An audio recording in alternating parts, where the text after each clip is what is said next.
nderuar kryetari i Kuvendit, nderuar kolegë që jeni në sallë, nderuar qytetarë që na ndiqni. Javën e kaluar kam kërkuar zhvillimin e një interpelance urgjente me kryeministrin në lidhje me një shqetësim të ngritur nga unë që në janar të këtij viti. Për dhënien e licencës për bankën e parë 100% digjitale në Shqipëri. JetBank ka marrë miratimin paraprak në dhjetor të vitit 2025 dhe është licencuar përfundimisht në muajin mars të vitit 2026. I gjithë procesi nuk ka zgjatur më shumë se 7 muaj. Për këtë shqetësim, kam nisur disa kërkesa në Bankën e Shqipërisë.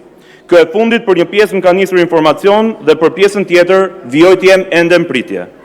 Sigurisht, si për çdo shqetësim tjetër të ngritur nga opozita, përgjigja apo reagimi institucional jo vetëm që lë për dëshiruar, por të gjithë e dinë në media se kërcet leku, ku parsor nuk është as pak interesi publik, por pazari i radhës apo denigrimi i opozitës. Licencimi i një banke nuk është dhe nuk duhet shihet si një proces formal apo thjesht burokratik, por dhe si një proces gjithëpërfshirës, pasi një vendimarrje e tillë ka ndikim shumë më të gjerë jo vetëm në sigurinë e parave të shqiptarëve, por dhe në sistemin bankar në vend. Institucionet tona duhet të ushtrojnë vigjilencë të shtuar në një kohë kur Shqipëria ka hapur grup kapitujt kryesor në procesin e integrimit dhe aspiron të bashkohet familjes europiane. Por ndërkohë jemi në monitorimin e përditshëm të Manivalit. Aspekti më shqetësues, ku duhet të ishte dhe fokusi i qeverisë dhe institucioneve në varësi të saj, është pikërisht pastrimi i parave.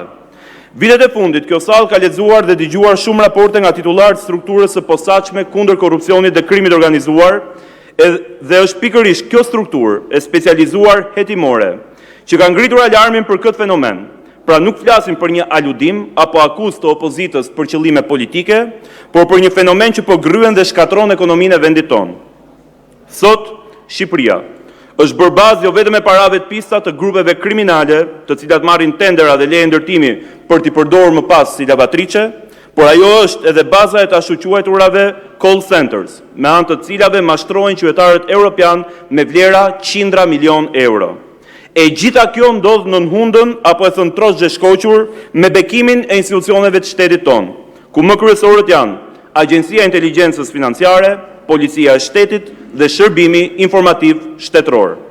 Për miratimin e një licence bankare, Banka Qendrore për të certifikuar reputacionin dhe pastërtinë e figurës së aksionarëve të bankës aplikuese, komunikon pikërisht me Agjencinë e Inteligjencës Financiare dhe Shërbimin Informativ Shtetëror.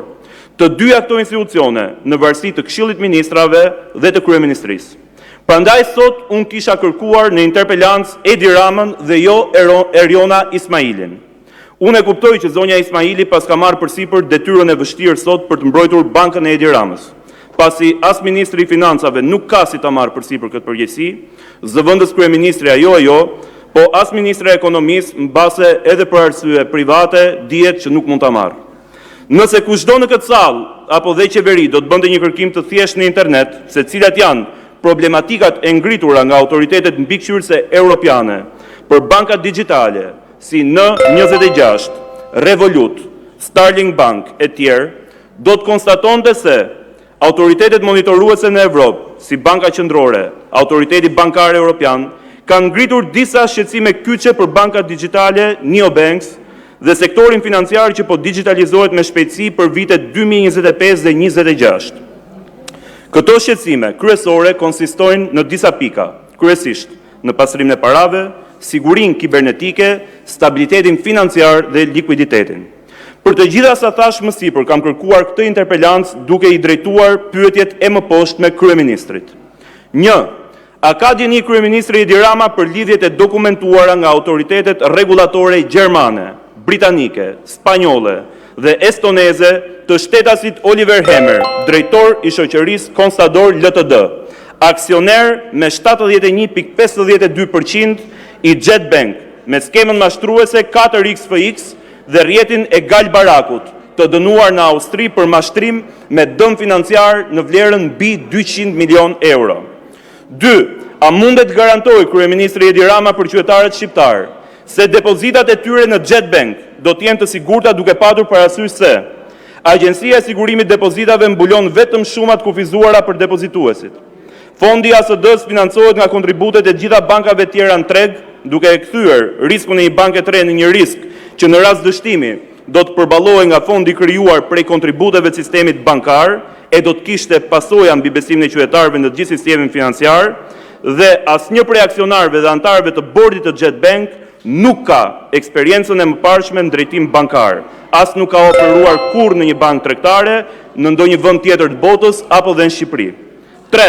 A ka kërkuar kryeministri pa cënuar pavarësinë ligjore të Bankës së Shqipërisë që Ministria e Financave, Drejtoria e Përgjithshme e Parandalimit Pastrimit Parave, Shërbimet Përgjithëse të Sigurisë Kombëtare dhe institucionet ligjzbatuese të verifikojnë burimin e kapitalit, pronësinë përfituese, lidhjet e raportuara me platforma të palicencuara financiare dhe çdo risk të mundshëm për pastrim parash që lidhet drejt për drejt me licencimin dhe nisjen e aktivitetit të Jet Bank. 4. A ka kërkuar kryeministri Edi Rama verifikime të hollësishme nga Shërbimi Informativ Shtetëror dhe Agjencia e Inteligjencës Financiare mbi aksionarët, pronarët përfitues dhe anëtarët e organeve drejtuese të Jet Bank, veçanërisht mbi shtetasit Oliver Hemer, Idan Avishai, Rami Solomon dhe Saniel Sanilevic, duke patur parasysh se lidhjet e disa prej tyre sipas burimeve të hapura i lidhin me struktura të dokumentuara nga autoritetet policore europiane si rrjete pastrimi parash, përbëjnë çështje me implikime të drejtpërdrejta këto në sigurinë kombëtare dhe stabilitetin financiar të vendit. 5. A mundet konfirmoj apo mohoj kryeministri Edi Rama pretendimet publike se licencimi i Jet Bank është mbështetur nga persona me ndikim pranë qeverisë, sipas informacioneve të raportuara në media serioze në vend, dhe a është hetuar kjo çështje nga organet përkatëse të qeverisë. 6. A është kërkuar informacion nga autoritetet homologe britanike, gjermane, estoneze, qipriote, holandeze, izraelite dhe kroate për aksionarët, administratorët, sa ta përfundoj, lutem.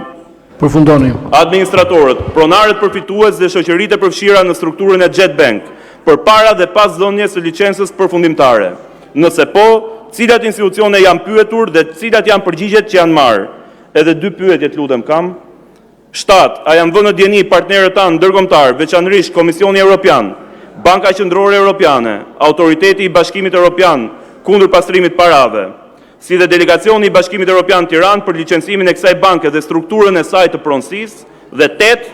A ka marrë qeveria shqiptare masa për të parandaluar konfliktin e mundshëm të interesit që lind nga fakti se Jet Holding BV zotëron njëkohësisht Jet Bank, bankë e licencuar nga Banka e Shqipërisë, dhe Jet Tech, shoqëri e regjistruar në Durana Tech Part me lehtësira fiskale, duke krijuar mundësinë e transferimit të fitimeve nga banka drejt një shoqërie të së njëjtit grup me regjim tatimor preferencial. Ju faleminderit.